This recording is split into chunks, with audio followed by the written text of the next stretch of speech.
I'm going to tell you something that will turn the stomach of anyone with a shred of decency. For 10 years of my life, the human being I loved most in this world, the one I raised with such care, the one I brought into this world with pain and joy, this same person violated me every single day while I lay there paralyzed, unable to even move my left arm to defend myself. My own son raped me for an entire decade, and the worst part is that he did it while pretending to care for me.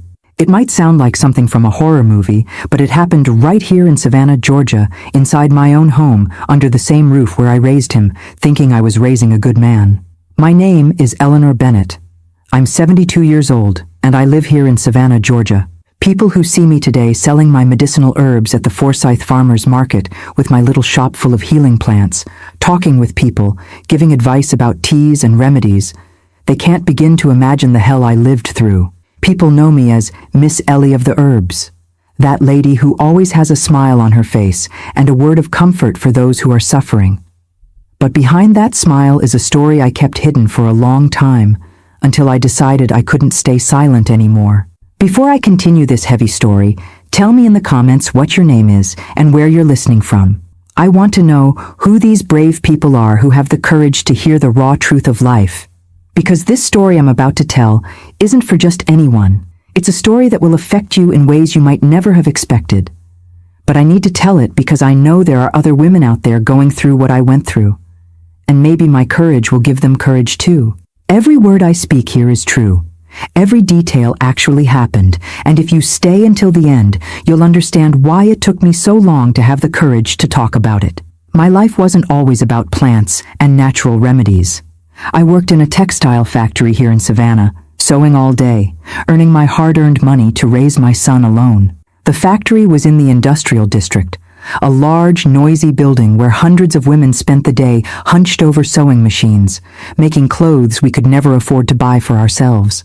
Junior's father left me when he found out I was pregnant, said he didn't want responsibility, that he was too young to be a father. He was a handsome boy from a good family who filled my head with promises and disappeared when he saw that the game had gotten serious. I was only 19 when Junior was born, but I decided I would raise that boy with a lot of love and give him everything I didn't have in my childhood. My own mother had died when I was little. My father was a hard man who didn't know how to show affection. I promised myself that my son would be different, that he would grow up knowing he was loved, that he would have all the opportunities I never had. Looking back, I think it was precisely this excessive love that ended up spoiling him, that made him think he could do anything with me. I worked like a condemned woman for more than 20 years in that factory. I woke up at 5 in the morning, prepared breakfast, left lunch ready for Junior to heat up when he came home from school, took 2 buses to get to work before 7. The factory was a hot, stuffy place, full of fabric dust and chemicals. I spent all day hunched over the sewing machine, doing the same thing thousands of times a day. It was work that hurt my back, strained my eyes, left my fingers stiff from pressing the machine. I returned home at 6 in the evening, dead tired, but I still had to make dinner, help Junior with his homework, wash clothes, clean the house, prepare everything for the next day. It was a routine that broke me inside, but I endured everything thinking about my son's future. On weekends, when I wasn't washing clothes or cleaning, I would take him to the park, buy him ice cream, try to give him the childhood I never had. I saved every penny I could to buy school supplies, good clothes, new shoes when his feet grew. Junior was an affectionate boy, at least that's what I thought at the time. He helped me at home, swept the yard, took out the trash, told me he loved me, said that when he grew up, he would take care of me. These words gave me the strength to continue working hard every day. I dreamed of the day he would graduate, get a good job, and we could have a more peaceful life. It never crossed my mind that inside that boy I was raising with so much sacrifice, a monster was growing. That all that affection I gave him was being interpreted in a sick way. In school, Junior was always an average student. He wasn't among the best, but he didn't cause trouble for the teachers either. He was quiet, obedient, did his assignments without complaining. I went to all the parent-teacher conferences, talked with the teachers, always heard that he was a polite, respectful boy. No one ever complained about him. He never had behavior problems. So I was at ease, thought I was raising him right, that I was on the right track. When he turned 18, I began to notice strange changes in his behavior. First, it was the looks. He would stare at me in a different way, especially when I was changing clothes or coming out of the shower. They were lingering looks that made me uncomfortable, but I tried to ignore them. Sometimes I felt like someone was watching me when I was in the bedroom or bathroom, but when I went to check, he was far away watching TV or on his phone. I thought it was all in my head, that I was getting paranoid from working so much. He also started to get more clingy with me, more affectionate in a way that wasn't normal between a mother and an adult son. He wanted to hug me all the time, gave me kisses on the cheek that lasted longer than normal, was always making excuses to lean against me, to touch me. When I was in the kitchen cooking, he would come up behind me and hug me, pressing his body against mine in a way that made me feel strange. When I complained, he laughed and said he was being affectionate, that he couldn't even hug his own mother. Once he said he wanted to give me a massage because I was very tired from work. I let him, thinking it was a son's affection, but his massage was strange. His hands started on my shoulders as they should, but then went down to my back, to the side of my body, getting close to my breast. When I said something, that it wasn't right, he laughed and said I was exaggerating, that he was just trying to relieve my tension, that I was seeing evil where there was none. Things gradually got worse, in such a subtle way that it took me a while to understand what was happening. He started entering my room without knocking, always with some excuse. He said he wanted to ask me something about school, or that he was looking for something I had borrowed, or that he wanted to talk about work. But I noticed that his eyes were glued to my body in a way that wasn't normal between mother and son. When I was in my nightgown, he would take longer to leave, staying there talking about anything just to keep looking. When I said something about this strange behavior, he would get angry and say I had a dirty mind, that he just wanted to talk to me, that I was misinterpreting things. He said I was getting paranoid, that it was the effect of work fatigue, that I needed to rest more. He made me feel guilty for being suspicious of him, for seeing evil where he said there was none. One night he came home a bit drunk and tried to sleep in my bed. He said he was afraid, that he had had a horrible nightmare, that he couldn't sleep alone. I let him lie down, thinking it was temporary, that the next day he would go back to his room. But during the night, I felt him moving strangely, pressing his body against mine, putting his hand on my waist, on my leg. When I woke up startled and asked what he was doing, he pretended to be in a deep sleep. The next day when I brought it up at breakfast, he said I had dreamed it, that none of it had happened, that I was confusing dreams with reality. He said it was common for people who work a lot to have realistic nightmares, that I needed to take better care of myself. He made me doubt my own memory, my own perception of what had happened. I started to be afraid of my own son, but at the same time I felt guilty for thinking these things about him. After all, he was my boy, the son I had raised with so much love, with so much sacrifice. How could I suspect something so horrible? How could I imagine that my own son was having impure thoughts about me? I tried to convince myself that I was imagining things, that the heavy work was driving me crazy, that I needed to stop seeing evil where there was none. I started to avoid being alone with him at home. I always found something to do when he was around. I started locking my bedroom door, something I had never done before. I changed my bathing habits, getting dressed in the bathroom instead of the bedroom. But all of this made me even more anxious, because I couldn't understand why I was taking these precautions against my own son. But then came that day that changed my life forever, that divided my existence into before and after. It was a Monday morning, March 15th, 1998. The day had started normally, just like any other. I woke up at 5 a.m. as always, prepared breakfast, organized my lunch, got ready for work. Junior was still sleeping when I left home. It was a warm summer day, but with a nice breeze that made the morning pleasant. I arrived at the factory at the usual time, clocked in, sat at my sewing machine, and started working. I was finishing a batch of women's clothing that had to be delivered before lunch. I remember I was concentrating on the work, trying to finish that order on time, when suddenly I felt a horrible pain in my head, as if someone had hit me hard on the back of the neck with a hammer. The pain was so intense that my vision darkened immediately.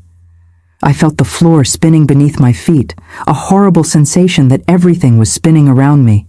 I tried to hold on to the machine table, but I couldn't. The last thing I remember is falling from the chair, hearing the noise of the other machines stopping, the women shouting, running in my direction. After that, total blackout. I was at the factory, at my usual sewing machine, finishing a batch of women's clothing that had to be delivered before lunch. Suddenly, I felt a horrible pain in my head, as if someone had hit me with a hammer. My vision darkened. I felt the floor spinning, and the last thing I remember is falling from the chair. When I woke up, I was in the hospital with a bunch of machines connected to me. The doctor explained that I had had a stroke, a cerebral hemorrhage. He said I was very young for this, that it normally happened to older people, but that the stress of work and life had contributed a lot. The left side of my body was all numb. I couldn't move my left arm or leg properly. That's when my life turned into a complete hell. I needed help for everything, to take a bath, to get dressed, to go to the bathroom, to eat. Junior, who at the time was 22 years old, offered to take care of me. He said he would give up everything, that he would dedicate his life to taking care of me because I had dedicated my entire life to taking care of him. At the time, I was moved by such dedication. The first days at home were normal. He helped me with care, took me to the bathroom, fed me, helped me take a bath. I felt grateful to have such a caring son. But then the changes began. First, he said he couldn't let anyone else take care of me because only he knew how to do it right. He sent away the woman that the social worker had arranged to help me a few hours a day. Martha was a lady in her 50s, very caring, who came 3 times a week to give me a bath and do basic physical therapy. She had experience caring for people with stroke, knew how to deal with paralysis, was gentle and respectful. But Junior started to find fault with her. He said she was careless, that she didn't do things the right way, that she was hurting me during the exercises. He made up so many complaints that the poor woman ended up quitting the job. After that, he started saying that I was very dirty, that I needed longer baths, that he had to clean me better because no one else would do it with the necessary care. The baths that used to last 10 minutes with Martha started to last more than an hour with him. He said that a paralyzed person accumulates dirt in places that normal people can't even imagine, that if not cleaned properly, it could cause a serious infection, that I could even die if I didn't have adequate hygiene. His hands started to linger longer on certain parts of my body, especially on my breasts and my private area, always with these excuses of deep cleaning. When I complained that it wasn't right, that it didn't need to take so long, he said that's how it was, that people who couldn't move properly needed to be cleaned more carefully, that I didn't understand anything about medical care. He said he had researched on the internet about hygiene for bedridden people, that specialized sites recommended meticulous cleaning, that I should be grateful that he had the patience to do that. I tried to argue, but he always had a ready answer, always a medical justification for every disgusting thing he did. I started to realize that something was very wrong when he began to touch me in a way that had nothing to do with cleaning. They were lingering touches, touches that affected me in a way that left me with disgust and terror at the same time. He would run his hand over my breasts, making circular movements, saying he was checking if there were no nodules, that paralyzed women have a higher risk of cancer because of poor circulation. He touched my intimate area with his fingers, inserted them where he shouldn't, always saying he was cleaning secretions, that he was checking if there was no infection. But I was there, dependent on him for everything, unable to even get out of bed alone. What could I do? My left side was completely dead. I couldn't even push him away with my right hand because I had no strength. It was like being trapped inside my own body, seeing and feeling everything that was happening to me, but unable to react. The feeling of helplessness was desperate. It left me in panic. But it was no use screaming because there was no one to hear. The situation kept getting worse in a gradual way that made me question whether I was going crazy or if it was really happening. He started to control everything in my life. The visits I could receive, the medicines I took, the food I ate, the programs I watched on TV. He said it was for my own good, that he knew better than anyone what I needed, that as the primary caregiver, he had responsibility for all decisions related to my health and well-being. He isolated us from the world completely. He wouldn't even let the neighbors in to see me. When someone appeared at the door, He would answer and say I was sleeping, or that I was in pain, or that the doctor had recommended absolute rest. He always made up a different excuse to keep people away. With time, everyone stopped coming, believing that I really needed isolation to recover. And the abuses kept increasing day after day until it reached the point that you can't even imagine what this monster was capable of doing. But wait, before going straight to the end of this terrible story, I have to start at the beginning of my life, because otherwise you won't understand how a son can turn into a monster like this, how a person you raised with so much love can transform into such a cruel creature. After I left the hospital, completely dependent on him for everything, that's when the real nightmare began. What I thought was the care of a dedicated son turned into the most disgusting thing a mother can go through in life. It was as if he had been waiting years for that opportunity. As if my paralysis was exactly what he had been wanting. In the first weeks at home, when I was still adapting to the new reality of not being able to move properly, he said he needed to examine me every day to see if I wasn't developing bed sores from lying down too long. He said he had researched on the internet about care for bedridden people, and that people who stay in bed for a long time can have horrible wounds if not well cared for. He even showed me some impressive photos of infected bed sores that he had printed out. He said that could happen to me if I wasn't taken care of properly. I believed him, didn't I? He was my son, the only person I had in the world. Why would I doubt him? He seemed so concerned about me, so dedicated, spoke with such authority about the medical risks I faced. But these examinations started to last longer and longer, and his hands started to go to places that had nothing to do with caring for bed sores.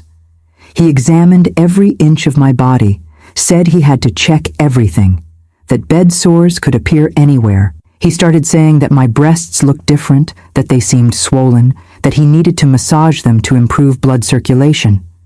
He said he had read on specialized sites that women who stay in bed for a long time can have problems with breast circulation, and that massage was fundamental to avoid serious complications. His hands stayed there for a long time, squeezing, moving, making movements that left me with a horrible feeling in the pit of my stomach, a mixture of disgust, fear, and confusion. When I said it was hurting, or that I didn't like those touches, he replied that it was like that in the beginning it always bothers you, but that later the body gets used to it and even improves. He said I couldn't be selfish, that he was sacrificing his time to take care of me, that I had to collaborate with the treatment if I wanted to recover.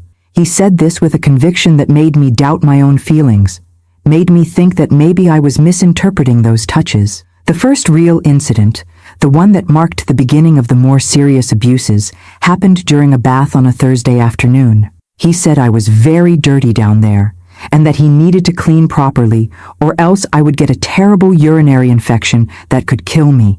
He started touching me in a way that had nothing to do with cleaning, inserting his fingers where he shouldn't, saying he was removing accumulated dirt that I couldn't remove myself because of the paralysis. I tried to close my legs, used all the strength I had in the right side of my body to try to protect myself.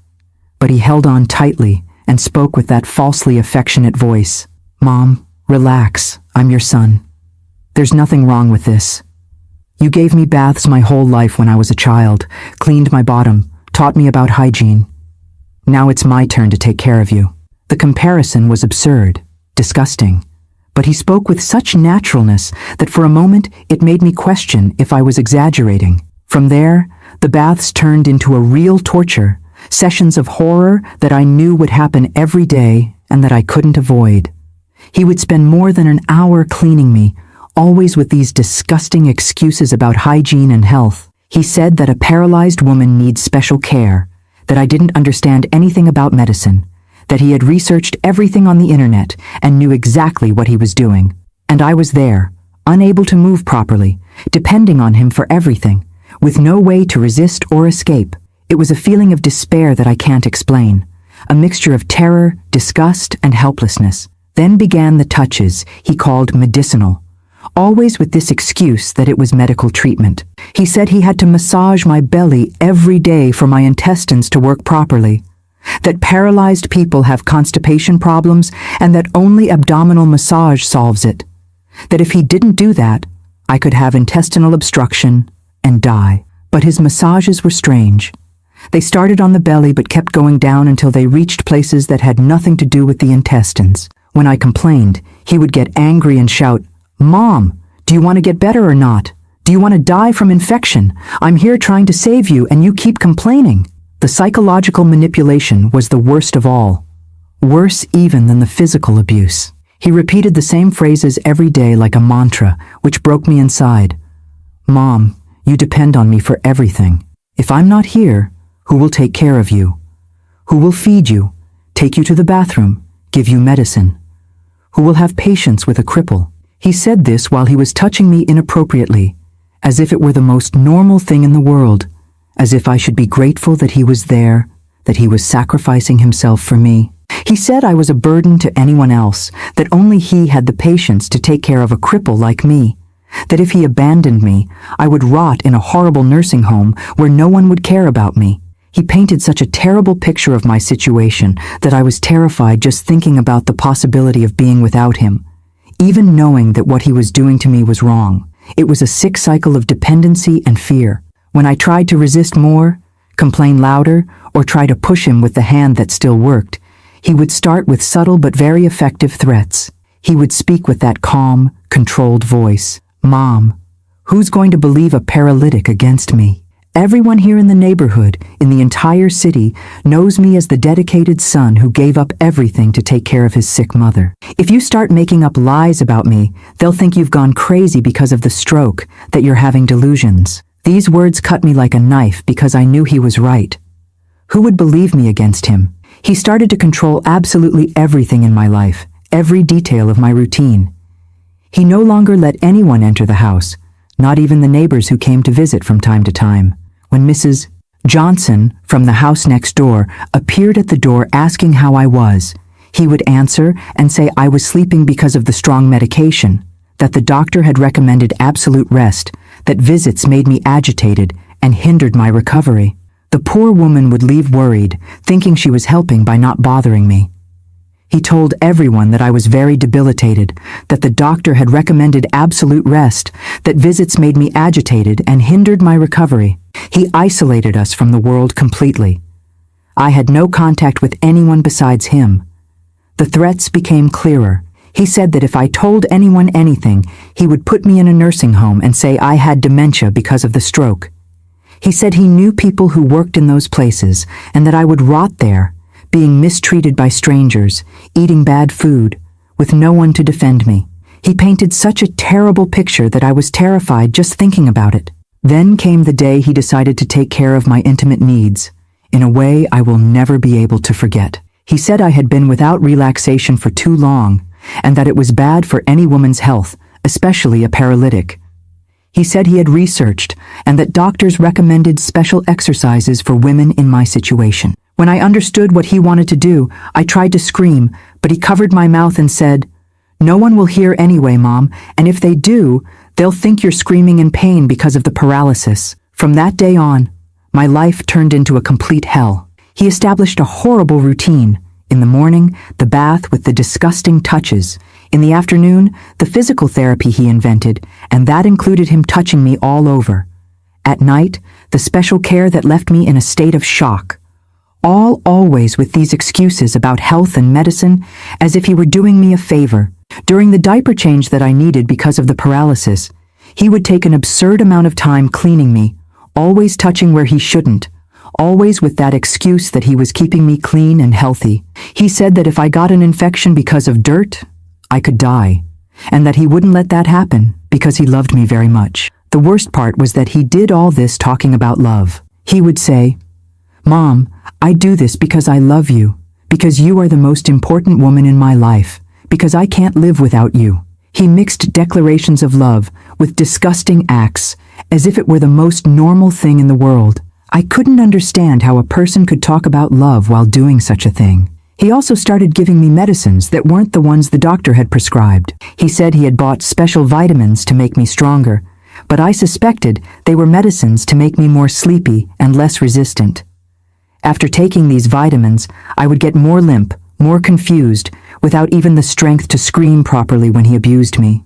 The first complete sexual violation happened on a night I will never forget. He came to my room after midnight, drunk, crying, saying he was suffering a lot for not having a girlfriend, that no woman wanted to be with him because he dedicated all his time to taking care of me.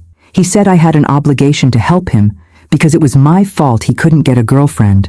What happened after that was so horrible that to this day I wake up screaming from nightmares. After that night, he said that now we had a special relationship, that I was more than a mother to him, that we were a couple, and that no one could know because people didn't understand true love. He said that what happened between us was a thing of God, that it was destiny, that the paralysis had happened for us to be closer. His madness knew no limits. Answer me honestly, do you think a mother has an obligation to forgive a son, no matter what he does? Because I have a very controversial opinion about this. Tell me in the comments what you think, because what you're going to hear now about the years that followed will make you understand why I think this way. What began on that cursed night became a routine of horror that lasted for years and years. Each day that dawned was one more day of torment, one more day that I prayed for God to take me soon from this suffering. Junior transformed my life into a prison where I was a prisoner of my own body and he was the cruelest jailer you can imagine. Every day without exception, he repeated the same abuses, always with those disgusting excuses of care and hygiene. In the morning, when he woke me up for breakfast, he would already start running his hands over me, saying he was checking if I had slept well, if I hadn't developed skin wounds during the night. But his checks were pure evil disguised as medical care. During the bath, which happened every day in the late afternoon, he would spend more than 2 hours cleaning me. He said that a paralytic needs extra hygiene, that if he didn't do that, I would rot from infection. But I knew it wasn't cleaning at all. It was him satisfying his sick desires, using my body as if it were a doll. I tried to resist, but as my left arm didn't obey, my left leg was dead. I depended on him even to go to the bathroom. The physical therapy he invented was another moment of terror. He said he had studied on the internet the exercises I needed to do not to completely lose my movements. But his exercises included him touching me all over, forcing me to make movements that had nothing to do with stroke recovery. He manipulated my body as he wanted, always saying it was for my own good, that if I didn't do that, I would be paralyzed for the rest of my life. The night was when the worst happened. He said I needed special relaxation to sleep well, that a woman with a neurological problem has to have tension relief or else she could have another stroke. And then he would do things to me that to this day give me nausea to remember. I tried to pretend I was sleeping, but he would say, "No use pretending, Mom. I know when you're awake and when you're asleep." I tried to ask for help in every way I could. When a neighbor passed in front of the house and looked through the window, I tried to make signals with my eyes, tried to move my head in a way that showed desperation. But he was always nearby, always controlling everything. If he noticed I was trying to draw attention, he would come close and say loudly, "Mom is in a little pain today, isn't she? But I already gave her the medicine. She'll get better soon." When the phone rang, he would answer it. He always told everyone that I couldn't talk because I was very debilitated, that the doctor had recommended voice rest. If they insisted too much on talking to me, he would bring the phone to me, but stay by my side listening to every word, making a nasty face if I tried to say something that could raise suspicion. I was even afraid to say help because I knew he would make me pay later. He controlled all the medicines I took. Besides the ones the doctor had prescribed for the stroke, he gave me others that he said he had bought at the pharmacy to complete the treatment. I suspected they were medicines to make me more docile, more confused, because after taking them, I would get very jumbled in my mind, unable to think straight, without even the strength to scream when he abused me. The visits were cut one by one. First, he said I couldn't receive my friend Nancy because she talked too loud and it affected my blood pressure.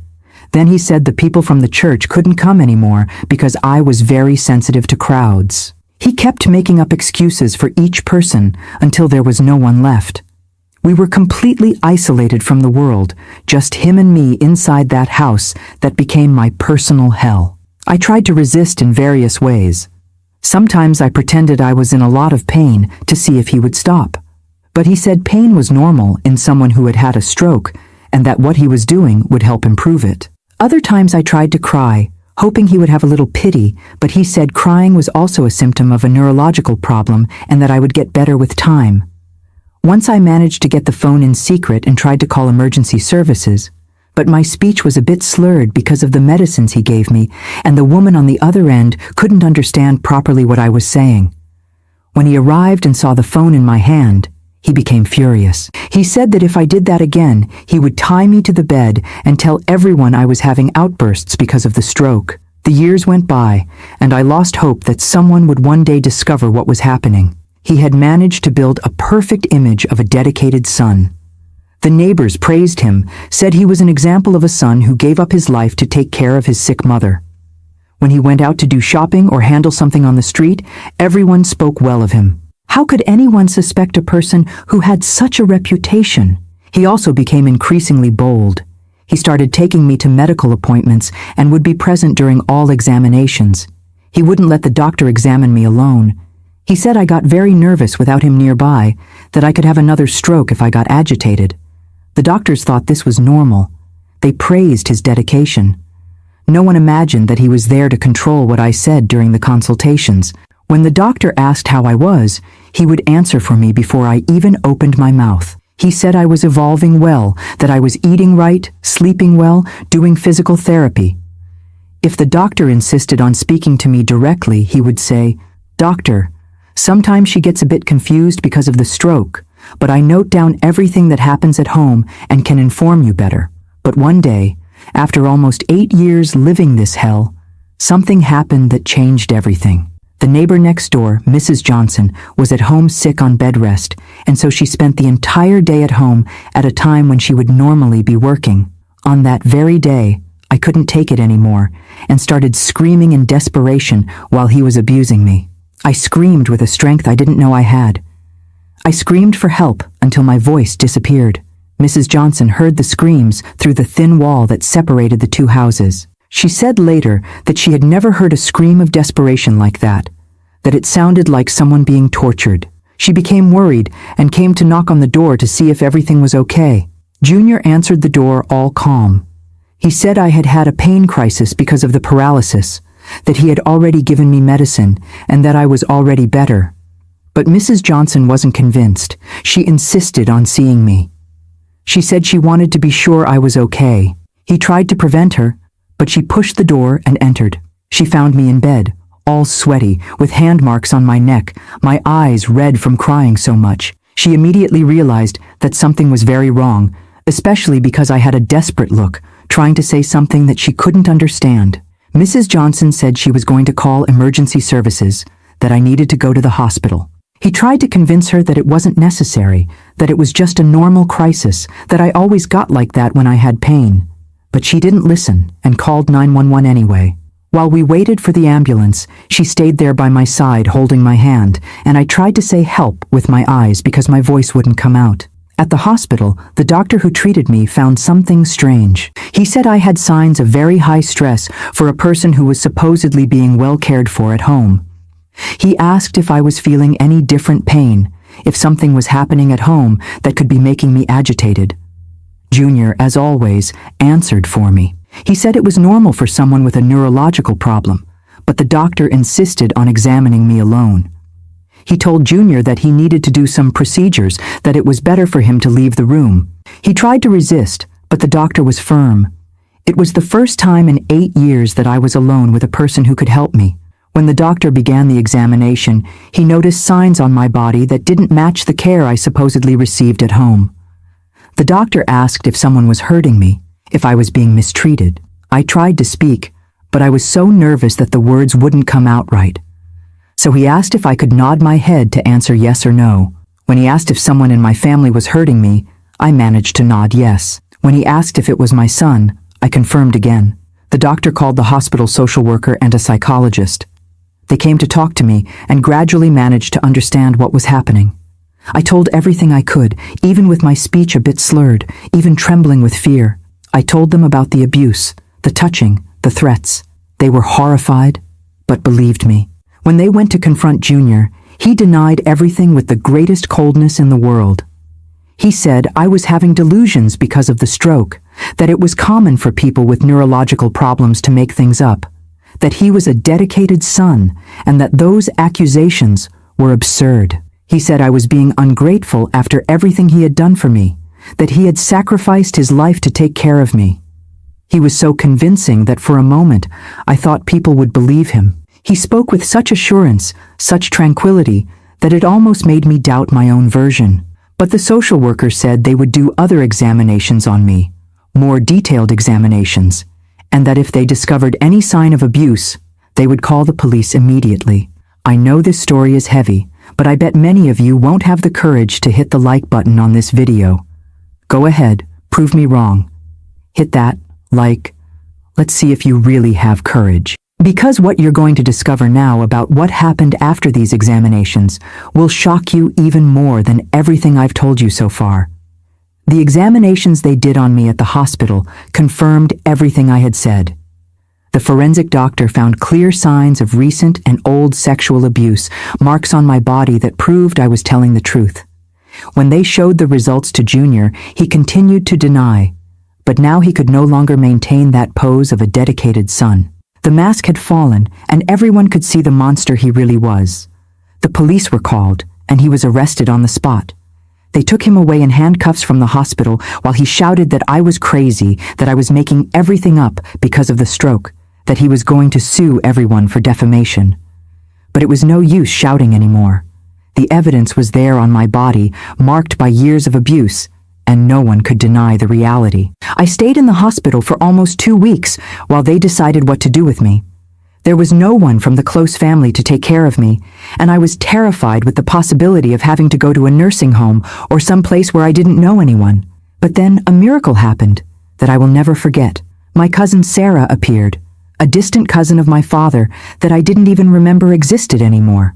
Sarah had heard about the case through a friend who worked at the hospital. She came to see me and said that even though we hadn't spoken for more than 20 years, she couldn't let a relative go through a situation like that alone. She said she had a house with a room on the ground floor, that she could take care of me, that she wouldn't leave me helpless. When I heard those words, I cried for the first time in relief, after years of crying, only in despair. Sarah's house was in a more distant neighborhood of Savannah, on a quiet street full of trees and simple houses. She had adapted the room for me with support bars in the bathroom, a lower bed so I could sit alone, a wheelchair for me to move around the house. For the first time in 8 years, I was in a place where I could be sure that no one would hurt me. The first days at Sarah's house were strange. I was so afraid that any noise made me jump with fright.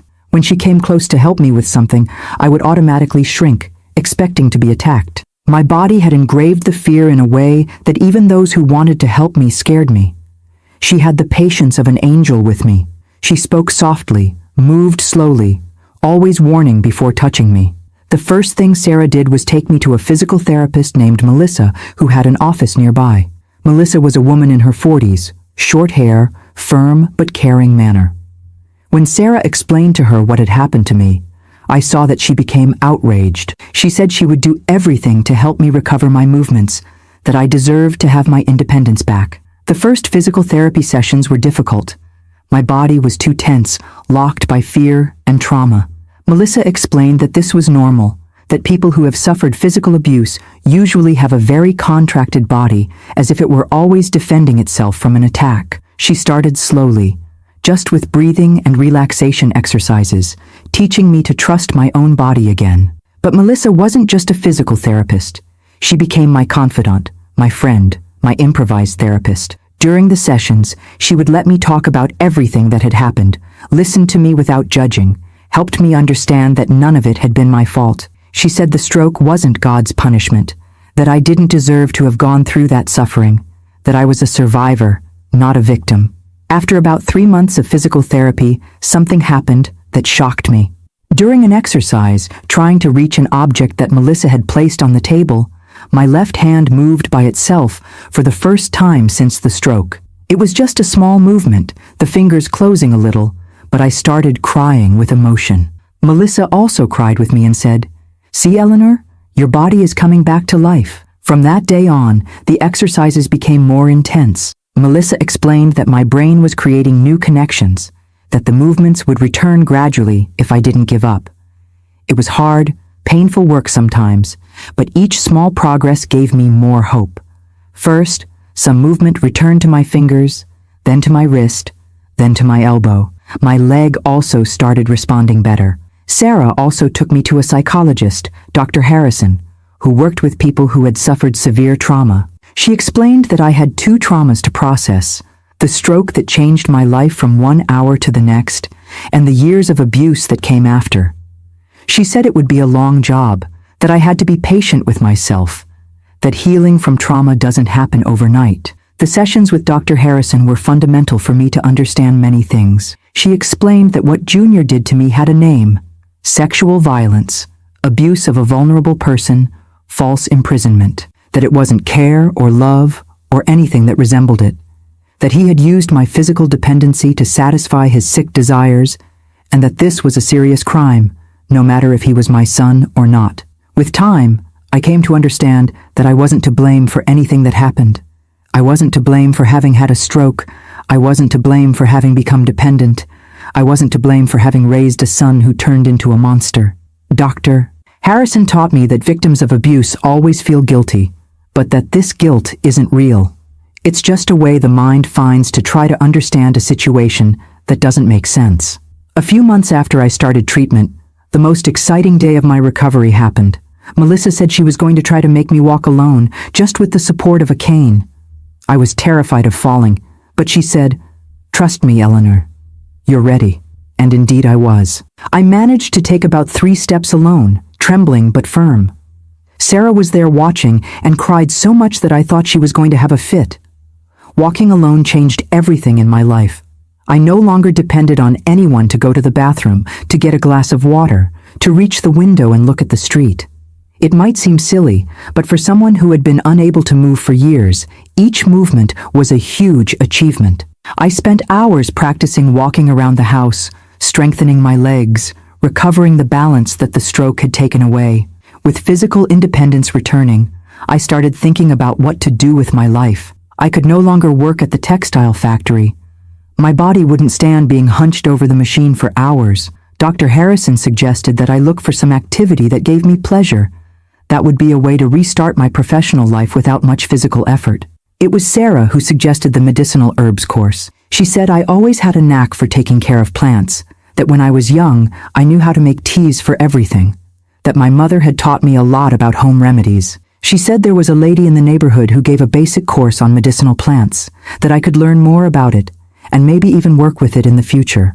The course was a wonderful discovery. I learned about dozens of plants, their effects, how to prepare teas, homemade ointments, syrups. The teacher, Ms. Carmen, said I had a gift for dealing with plants, that my hand was good for making remedies. It was the first time in a long time that someone had praised some ability of mine that made me feel useful again. While I was recovering and rebuilding my life, the case against Junior was proceeding in court. He was sentenced to 12 years in prison for rape of a vulnerable person, false imprisonment, and mistreatment. I thought that finally justice had been done, that he would pay for everything he did to me for so many years. But what I didn't imagine is that the American prison system is a joke. Now comes the part where many people will judge me. When I found out that he had been released from prison for good behavior after only 3 years, I made a choice. Do you think I was wrong not to have reported him again when he tried to contact me? What would you have done in my place? Because what happened after that will show you that sometimes life does justice in a way that we don't even expect. 3 years after he was released, I was completely recovered and getting on with my life. I had set up a small natural products store in a commercial space near Forsyth Park, right in the center of Savannah. I sold medicinal herbs, teas, homemade ointments, syrups that I prepared myself. The business grew so much that I couldn't handle it alone.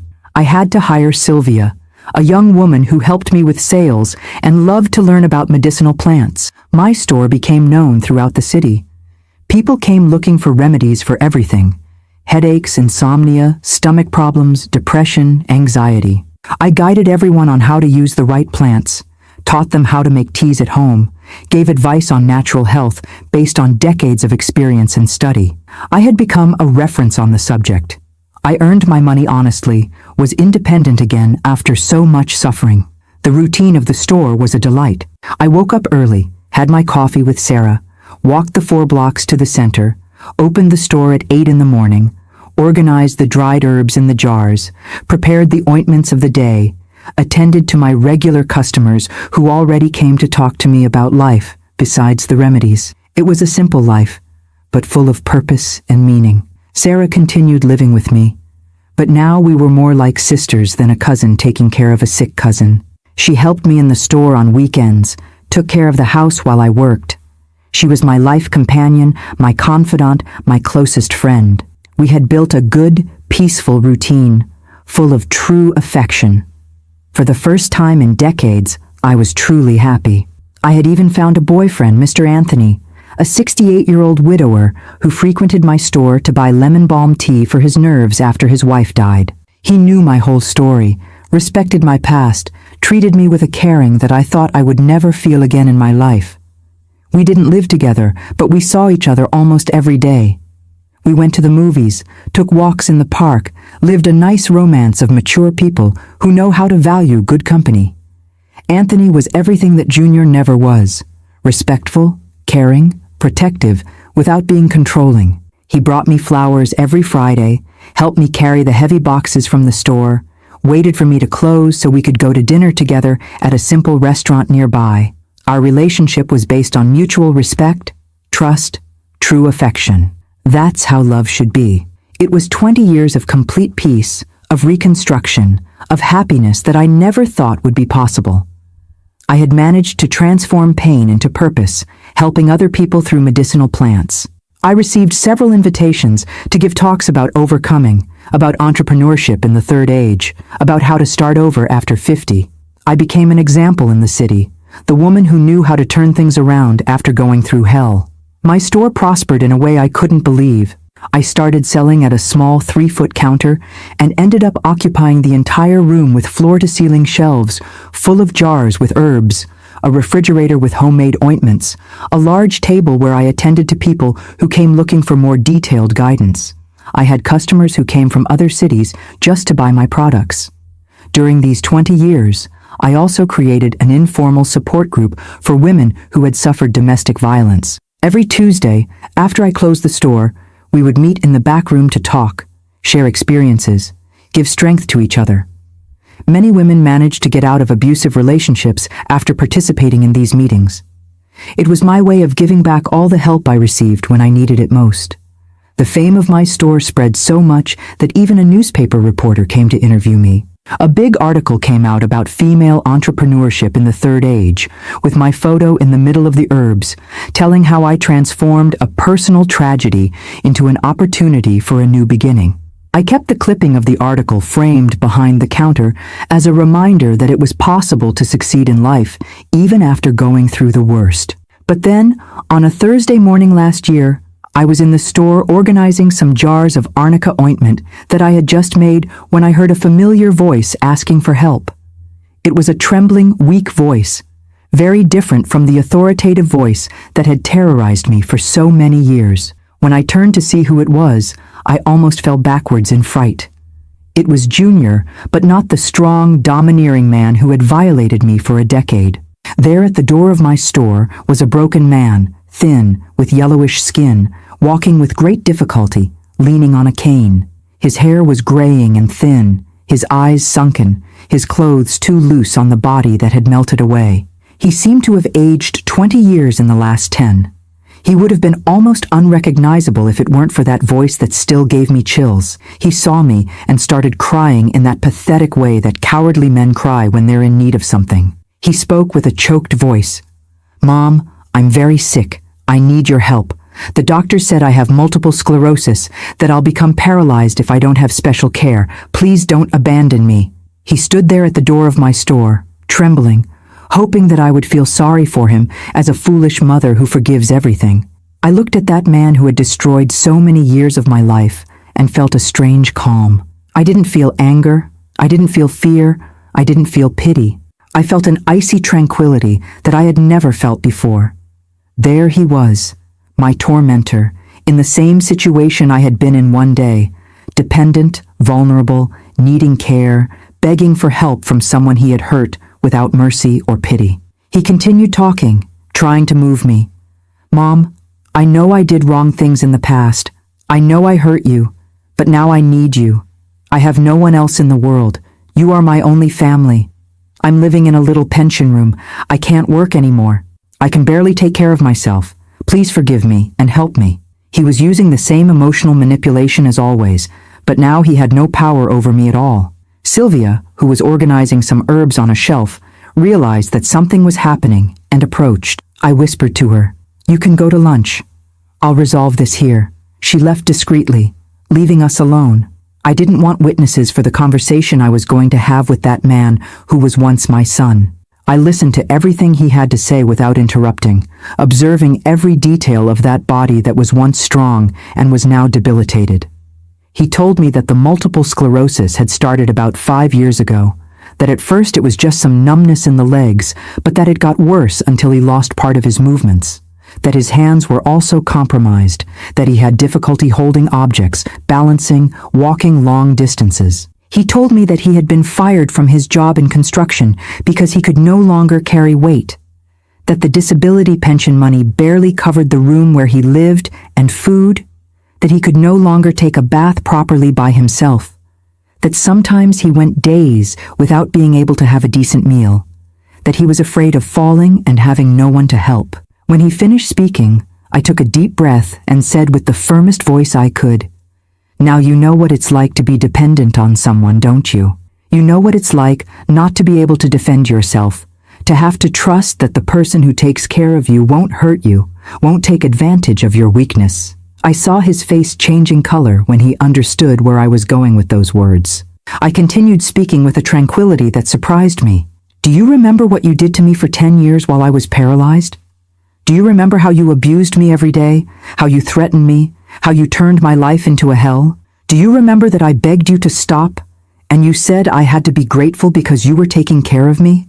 He tried to interrupt me, but I raised my hand and didn't let him. It was my turn to speak. He had to listen after so many years of making me shut up. For years I begged you to have a little respect, a little humanity with me. You said I depended on you, that no one else would take care of me, that I had to accept everything silently because it was a favor you were doing. Now it's you who's dependent. It's you who needs care. I saw that he was getting desperate, realizing that I wasn't going to give in to emotional blackmail as he expected. He tried to change strategy. "Mom, I was young. I was immature. I didn't know what I was doing. Now I understand that I was wrong, that I hurt you. I regret everything. I swear to God I regret it." But I had heard that talk before, at the time of the trial. You regret it because you need me now, not because you understood the harm you did to me. If you were in good health, with money, independent, you would never have appeared here asking for forgiveness. Your regret is self-interest, not true remorse. I said this looking straight into his eyes, without turning away my gaze for even a second. He tried the last card, the most disgusting of all. "Mom, I know you're a good person, a person of faith, a person who forgives. You've always been like that. You've always had a big heart. You won't let your own son die of abandonment, will you? What will people think if they know you denied me help?" Then I laughed in a way that even I was startled by. "My son died a long time ago. What's in front of me is just a stranger who once did me a lot of harm indeed. And you know what people think of me today? They think I'm a brave woman who knew how to overcome a horrible trauma, who built a new life after 50. That's what matters. Now you're going to leave my store and never come back. You're going to look for some public nursing home, some charity institution, someone who is paid by the government to take care of you. Because free care, care of love, care of family, you lost the right to that when you decided to transform me into a sexual object for an entire decade." He left the store staggering, crying loudly, but I didn't feel even a bit of pity. After he left, I locked the door of the store, turned the little sign to closed, and sat in the chair behind the counter. I cried a lot, but it wasn't a cry of sadness. It was a cry of total liberation. It was as if a huge weight had been lifted from my shoulders all at once. Finally, I had managed to look my aggressor in the eye and say no.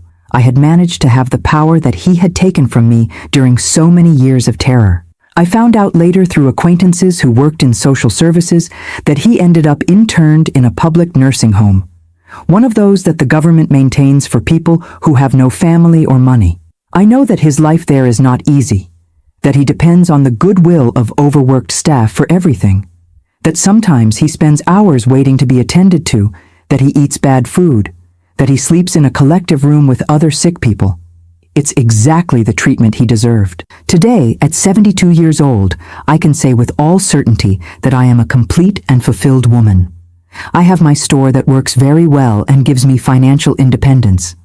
I have Sarah, who is my heart's family. I have Anthony, who loves and respects me the way every woman deserves to be loved. I have health, disposition, and many plans still to accomplish. I created an informal support group for women with disabilities that has already helped dozens of people report abuse, get out of toxic relationships, and rebuild their lives with dignity. Every week I receive messages from women who manage to free themselves from horrible situations after participating in our meetings. It's my way of transforming pain into purpose, trauma into life mission. My story proves that no matter how old you are, no matter how many traumas you've suffered, no matter how many times you've fallen, it's always possible to start over. The important thing is to never give up, to seek help when you need it, to believe that you deserve good things in life, that you deserve respect, caring, dignity, and most importantly, never let those who hurt you continue to have power over you. I am Eleanor Bennett. I'm 72 years old. I live here in Savannah, and this is the story of my life, of how the worst trauma transformed me into the strongest woman I know. If you want more stories of overcoming like mine, subscribe to the Grandparents' Tales channel. Here we prove that there's no age to start over and that the sweetest revenge is to live well. So, did you like my story? Today I feel victorious because I strived as best I could to overcome all difficulties. If you can, click on the squares that are passing on the screen to see more videos and hear more stories of warrior women like me. You'll be surprised at the strength that we American women have to overcome anything that life puts in our way. Life teaches that whoever sows wind reaps storm, and whoever sows evil one day pays the price.